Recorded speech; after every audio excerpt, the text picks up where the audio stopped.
All right, get ready to dive deep because today we are exploring the fascinating routine of Lex Fridman. Lex Fridman, yeah. You know him? Oh, yeah, of course. I'm very familiar with his work. A prominent AI researcher, Yeah. podcaster, Yeah. jiu-jitsu black belt. Yeah, very impressive guy. Very impressive guy. How does he do it all? Right. That's what we're going to figure out today. Let's do it. So we have his personal breakdown of his routine right here in front of us. Cool. And we're going to break it down, and we're going to see if we can glean any insights from the way he structures his day. Yeah, looking forward to that. What jumps out at you right away when you look at this routine? You know, I think the thing that is really interesting is how much he prioritizes the fundamentals. Okay. He's not just jumping into like crazy biohacking or anything. Right. She's really talking about sleep, diet, and exercise as the bedrock of being able to do all the things he wants to do. Yes, 6 to 8 hours of sleep. Yeah, He even throws a power nap in there when he needs it. that's great. He acknowledges that he does the occasional all-nighter, everyone does every once in a while. Sure. But he makes it very clear that rest is absolutely non-negotiable. Sleep is so important So important. for everything, for your mood, for your health, for your productivity. For everything, it really is. Yes.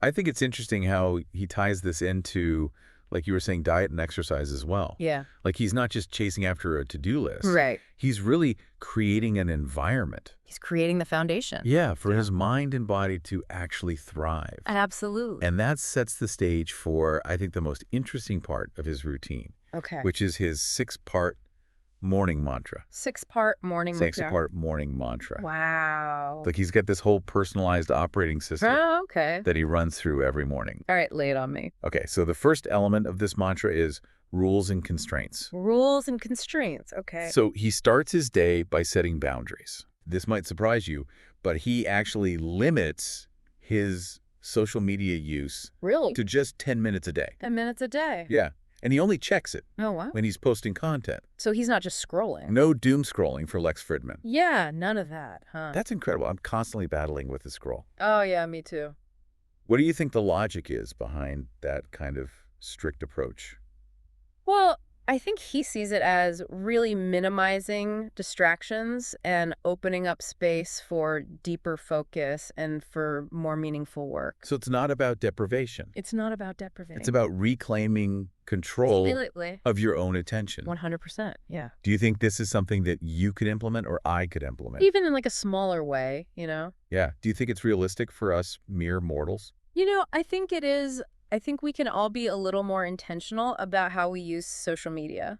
I like that word, intentional. Yeah. It's not about saying, like, I'm never to use social media again. Right. It's about saying, Like, how can I use it in a way that serves me instead of the other way around? right, instead of it using you. Exactly. So like setting time limits. Yeah. Maybe designating specific periods of the day when you can check it. I think that's a great idea. Instead of just like Letting it bleed into all the cracks. bleed into all the cracks of your day. Yeah. Okay, that's a good one. I'm going to try that. Awesome. The next element of the mantra is gratitude.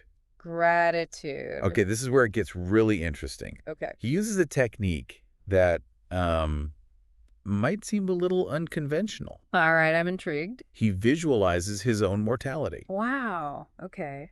Yeah, That's intense. a little intense, right? Yeah. But how does that connect to gratitude is what I'm wondering. Well, he explains that thinking about, like, the finiteness of life Yeah, helps him to appreciate the present moment Oh. and not take things for granted. yeah. It's sort of a reminder that our time is precious. Yeah. And it motivates him to make the most of every day. Yeah, it's almost like a mental reset button. Yeah. It forces you to reevaluate your priorities. Like, what would I focus on? Yeah. If I knew I only had a limited amount of time.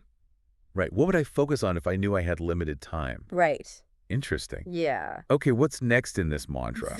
So next he moves on to setting both long-term and short-term goals. Okay, so he's thinking big picture. Yeah, he doesn't just dream big, he breaks down those big aspirations into achievable milestones. Yeah, so it's like having the vision, You gotta have a roadmap. but also having the roadmap Right. for how you're actually going to get Yeah, there. exactly. Okay, I like that. So it's a very strategic approach Yeah. to achieving ambitious goals. Okay, what's after that? So then he transitions to visualizing the day. Visualizing the day. Yeah, he describes it as a Sims-like process. Sims-like. Yeah, he kind of walks through his day in his mind. Oh, interesting. And he anticipates both the challenges and the successes. So like creating a mental movie Yeah. of your ideal day. Kinda. Do you think that actually helps you be more productive? There's some research that suggests that visualization can improve performance in various fields, Okay. from athletics to business. Oh, wow.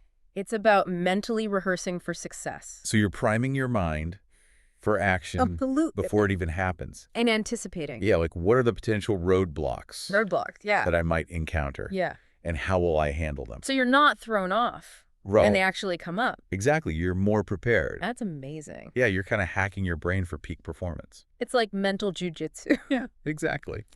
All right, we've got one last piece of this mantra puzzle. Okay, hit me with it. The final element is core principles. Core principles. Okay. Yeah. So he identifies 6 core values that guide his every decision and action. That's interesting. So it's not just about getting things done. No, it's about how you get them done. It's about aligning your actions with your values. Aligning your actions with your values? I like that. Yeah. So what are these 6 core values? So he lists compassion, empathy, love, character, integrity, and strength, Frick. both physical and mental. So those principles are like the bedrock Yeah. of his entire routine. Of his life, yeah. Of his life, yeah. It's like the foundation on which everything else is built. Okay, so we've laid the groundwork. We've laid the groundwork. Now, are we ready to dive into those legendary deep work sessions? Let's do it. I'm ready to uncover some serious productivity secrets. All right, because he spends the first 4 hours of his day in deep work. 4 hours straight. 4 hours straight. Wow, that's intense. What does that even look like? Yeah, how's he structure that time? I'm ready to find out. All right, let's dig in. So during these deep work sessions, he's adamant about eliminating all distractions. All distraction. We're talking no phone, no email, no social media, So it's just him and the task at hand. just him and the task. Okay. That sounds almost impossible. It does in today's world. Right. In today's hyper-connected world. Yeah, it's very difficult to disconnect. But he's incredibly disciplined. Clearly. And he's created a workspace that is specifically designed, Optimized for focus. optimized for focus. Okay, so tell me about this workspace. So he utilizes 3 monitors, 3 monitors, okay? an ergonomic keyboard, Right. and he prefers the Emacs editor. Emacs, okay, I'm not familiar. Yeah, it's a very powerful editor known for its customization options. So he's really tailored his environment Yeah, to support his workflow. to support his workflow, yeah. Absolutely. Okay, but 4 hours straight, that seems so daunting. Right. Does he ever take breaks? He really emphasizes the importance of maintaining absolute focus for the entire duration. It's our 4 hours. Yeah, he believes that breaking concentration, even for a moment, can disrupt flow Okay. and hinder progress, especially when tackling complex cognitive tasks. So it's like training your mind Yeah, to stay to focused stay laser focused. for extended periods of time. Yeah, I wonder if there's any science behind this. Oh, yeah, definitely. Is there evidence that this kind of deep work is actually more effective? Absolutely. There's a growing body of research on the benefits of deep work and flow states. Okay. Studies have shown that deep work can lead to significant improvements in productivity, creativity, Okay. even cognitive function. That makes sense because if you're constantly switching between tasks, And getting bombarded with notification. your brain never has a chance to really sink its teeth into anything. Exactly. You're constantly getting interrupted and Right. pulled in different directions. You're never really getting to that state of Deep focus, deep focus. where you can really do your best work. Right. Okay. So I think that's a big part of why Lex is so successful. Yeah, it's about creating the conditions Yeah, for your mind to do its best work. absolutely. And then after that, what does he do after these 4 hours? All right, so after his morning deep work block, he has a very specific post-deep work routine. Oh, okay. Tell me more about this. So first, he posts his podcast. Okay. Then he'll engage with comments for a maximum of 10 minutes. So he's still sticking to his social media rule? Sticking to his boundaries. Yeah, he's got those boundaries. I like it. Yeah.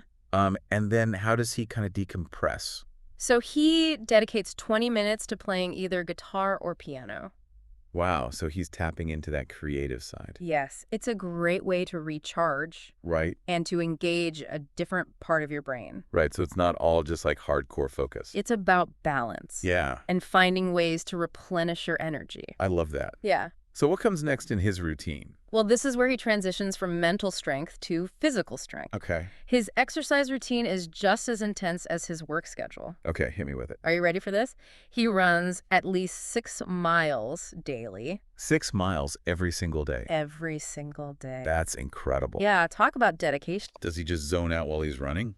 No, he actually uses this time for learning as well. Oh, okay. So he listens to brown noise, which helps him to focus. Okay. And he also listens to audiobooks. He's like squeezing every last drop of productivity out of his day. Yeah, he's very efficient with his time. Yeah, what's he listening to right now? He mentioned his current read is Rise and Fall of the Third Reich. Wow, so he's like connecting it back to history? He's always learning. Learning from history. Yeah. I love that. It's pretty impressive. But wait, there's more.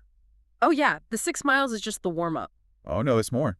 He follows that up with what he calls the David Goggins-inspired nickel and dime workout. The nickel and dime workout. Yeah, what do you think that could be?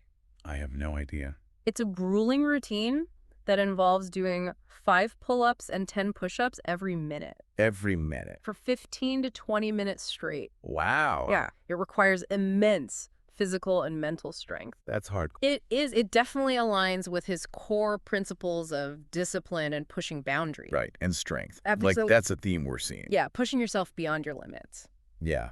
Okay, so he's doing all this, and... Here's the kicker. Oh, no, there's a kicker. He does all of this while fasting.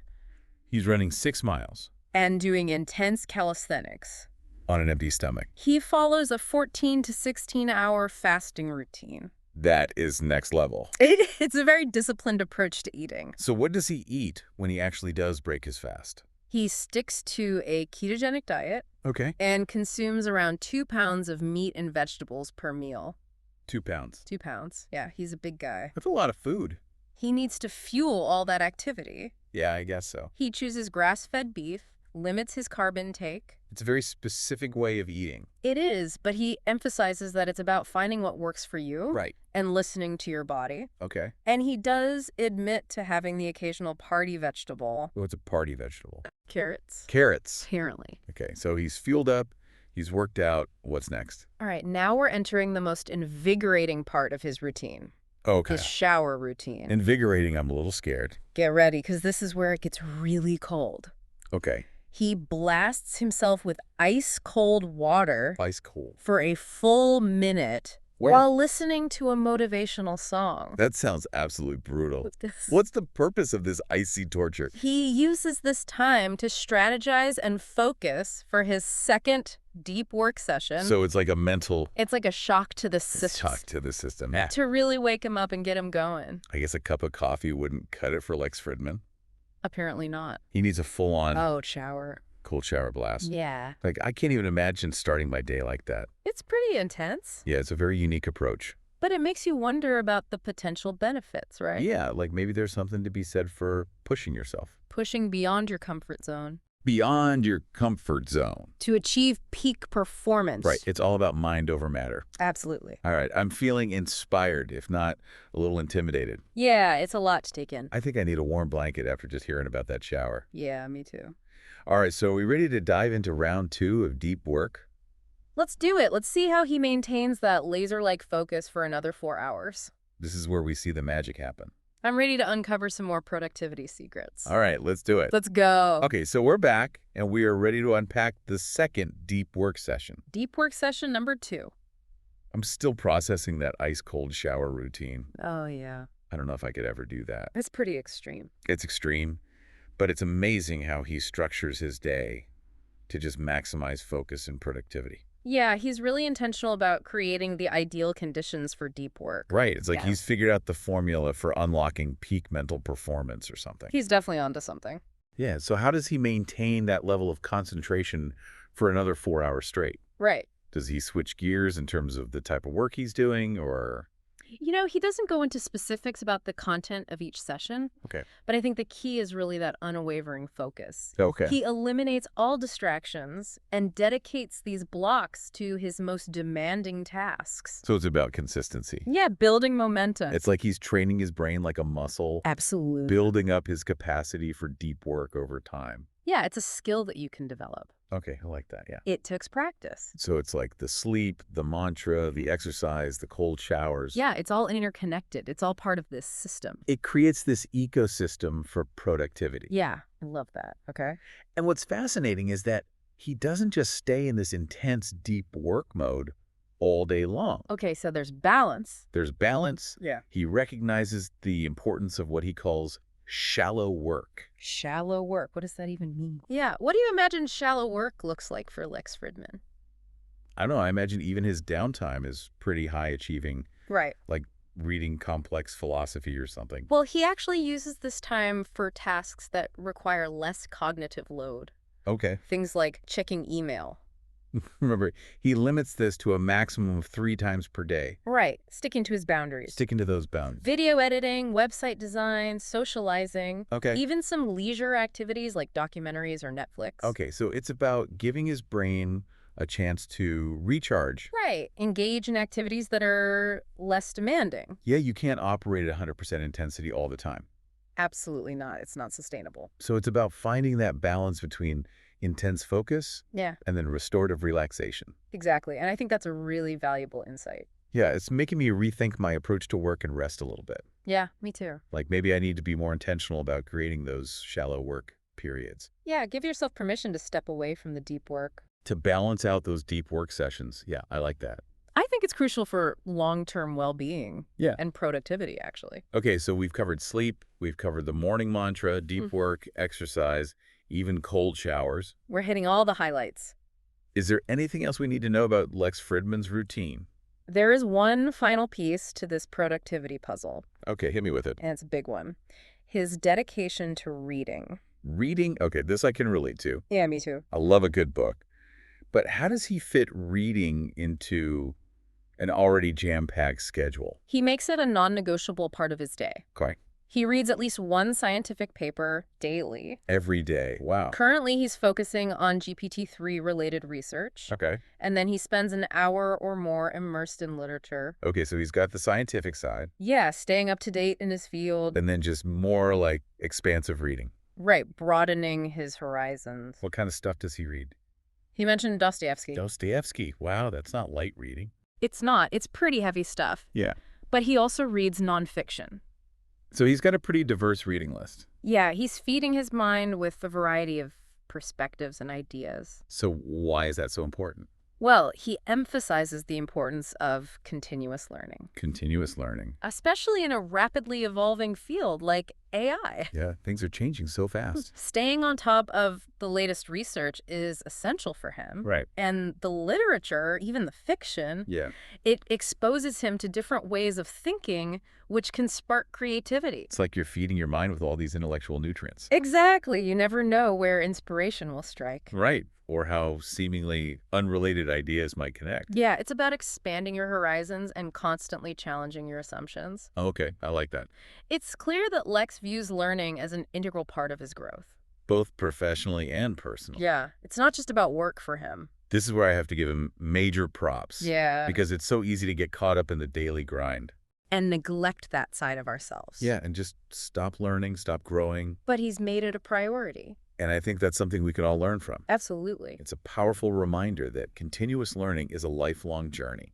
There's always something new to discover. Okay, so we've explored his routine from start to finish. We've covered a lot of ground. From the meticulous morning mantra to the intense deep work sessions, even those icy showers. It's a pretty impressive routine. I have to admit, it's a little intimidating. It is. It's very ambitious. Do you think this is a routine that the average person could realistically adopt? That's a great question. Like, could I do this? You know, I think it's important to remember that Lex's routine is highly personalized. Yeah. It's tailored to his specific goals and lifestyle. So it's not about copying him exactly. No, it's about extracting the principles behind it. Okay, so like what are those principles? Well, one of the biggest ones is the power of intentionality. Intentionality, okay. Lex doesn't just go through the motions. He's got a purpose. He approaches every aspect of his routine with a clear purpose. Okay. He understands why he's doing what he's doing. It's mindful. And that clarity drives his actions.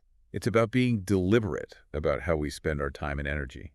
Exactly. Not just letting the day run away from us. Right, being in the driver's seat. Yeah, I like that. So we can all benefit from asking ourselves, why am I doing this? Yeah. And making sure our actions align with our goals and values. Okay. What else? Another crucial takeaway is the importance of discipline. Discipline. Okay. Lex's routine is not for the faint of heart. No, it's pretty hardcore. It requires an incredible amount of self-control and dedication. Right. But it's not about being a robot. No, it's about having the discipline to stick to your goals. Yeah, even when it's tough. Even when you don't feel like it. Yeah, we all have those days. Absolutely. Where you just don't want to do the work. But that's where his morning mantra comes in. Right. Those core principles serve as a constant reminder of what he's striving for. Okay. It helps him stay focused and motivated. It's like having an inner compass guiding him towards his goals. Yeah, exactly. And it's a great reminder that we can all benefit from having a set of guiding principles Absolutely. to help us make decisions and stay on track. It's about defining what matters most to you. Yeah. And using those values as a framework for your actions. Okay, this has been an incredibly insightful exploration I've learned a lot. of a truly unique routine. It's very inspiring. I'm feeling inspired to rethink my own approach to productivity and self-improvement. Me too. I'm going to have to go take a cold shower now. Yeah, maybe not a full minute. Maybe just a few seconds. But before we wrap up, I have one final question for you. Okay. What is it? What's the most surprising thing you learned about Lex Fridman's routine? You know, what struck me the most was his emphasis on finding balance. Balance. Yes, his routine is intense. Yeah, it's very intense. But he also makes time for things that bring him joy.